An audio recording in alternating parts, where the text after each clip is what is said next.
In this video, I'm going to describe an interesting person from another country. And in my answer, I need to include who this person is, how I got to know this person, what kind of person he or she is, and explain why I think he or she is interesting. I'm going to talk about my friend Yuki. I can't remember rightly when we first met. I'm guessing it was roughly 5 years ago. She comes from Japan, but I'm not entirely sure where she comes from exactly. She will have told me, but it slipped my mind. Despite the fact that she's a different nationality, we hit it off straight away because she has a wicked sense of humour. I used to work with her friend, and we were both invited to a party and met there. Then we bumped into each other on a few other occasions and started messaging each other. It's hard to say when we actually became friends. It just sort of evolved. We've got loads in common too. She's really into football and is a massive fan of Manchester United. We often hang out and watch games and have a good catch-up. We became friends through a mutual friend. I was planning to learn Japanese before I met Yuki, and she has taught me a few words, but she's fluent in English, so we tend to just communicate in English. One of these days I will get round to learning Japanese, but I need to master English first. Although we are close friends, we don't get much chance to meet up because our lives are just so hectic. When we do get together though, it's like we've never been apart. Next summer, we're hoping to go away for a few days, a kind of mini break. We haven't decided where we're going, but we're both food lovers. So wherever we go, there'll undoubtedly be lots of eating involved.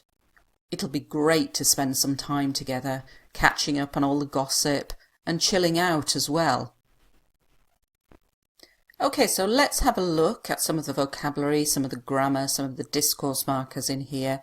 I might not mention every one because there are quite a lot of them, but everything that's highlighted is something that is going to tick a box on the IELTS examiner's sheet and make him think, yes, I need to put you in this band. So first of all, I can't remember rightly. Many students are so exact and say things like, in 1992 I met this person. Don't be exact. It's not a test of facts. Use phrases such as this: I can't remember rightly. It's an idiomatic expression and it means I don't really know. But I'm guessing. A lot of people say I think, and I mention this a lot in videos. Start using I guess, I'm guessing. Roughly, this is a great word for IELTS Writing Task 1, academic if you're describing a graph, chart or table, and it's also a great word in IELTS Speaking, and it means around, about. Here's another phrase which is meaning I don't know. I'm not entirely sure, and it just sounds much more complex. It makes you sound much more like a native speaker of English.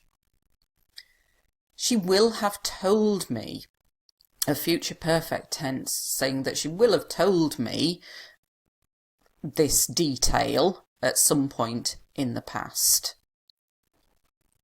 It slipped my mind. This is a really useful expression for all IELTS speaking topics.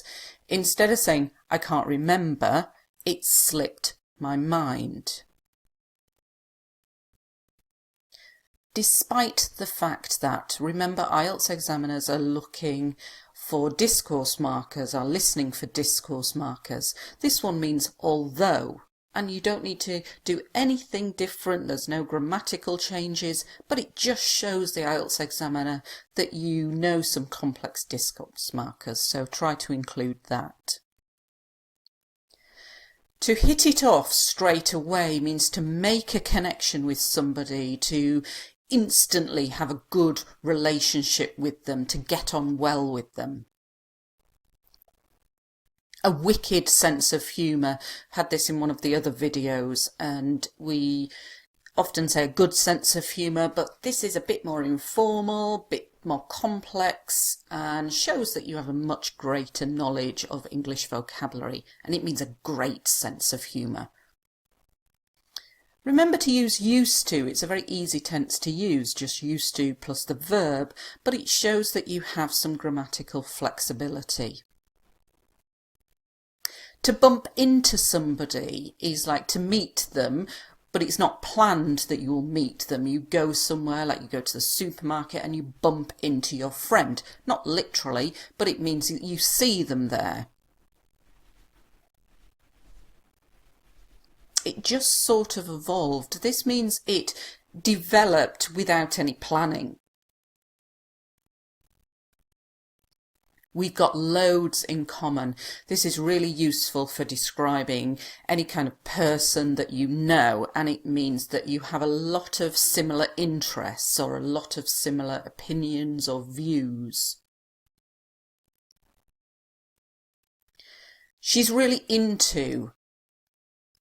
I cannot stress enough that you must learn words and phrases to say like, dislike. To be into something means you like it. And here's another example, is a massive fan of, that this person really likes this thing. We often hang out. This is very informal, but it's fantastic for IELTS speaking, and it means get together, spend time together. To have a good catch-up. This means to get together and talk about what you've been doing. A mutual friend is like a friend of a friend, so you have a friend in common and that's how you met. So this person is your friend's friend. I was planning to learn Japanese. Here's a good use of past continuous, just learning that phrase. I was planning to do something. So you could use it in lots of other topics. I was planning to go to America. I was planning to go to Australia. And IELTS examiners love continuous tenses because not many other languages use them, or they don't use them as much as we do in English. So it's great to get some into your IELTS speaking. I was planning to do. Has taught, present and present perfect, but a tense that a lot of students forget to use. Tend to just communicate. I talk a lot about tend to. I really like it when students use tend to. It kind of means usually, but it's a verb and it's so easy to use. I tend to get up at 7 o'clock. I tend to go to bed at 9 o'clock, and it means I usually do this. This is a lovely little expression, one of these days. It means soon, at some point, but instead of saying soon or in the future, one of these days. I will get round to learning Japanese. It's something that you're planning to do, but you haven't done it yet. So to get round to something. Really quite complex use of language, but very impressive. So if you were talking about a skill, one of these days I will get round to learning to drive, for example.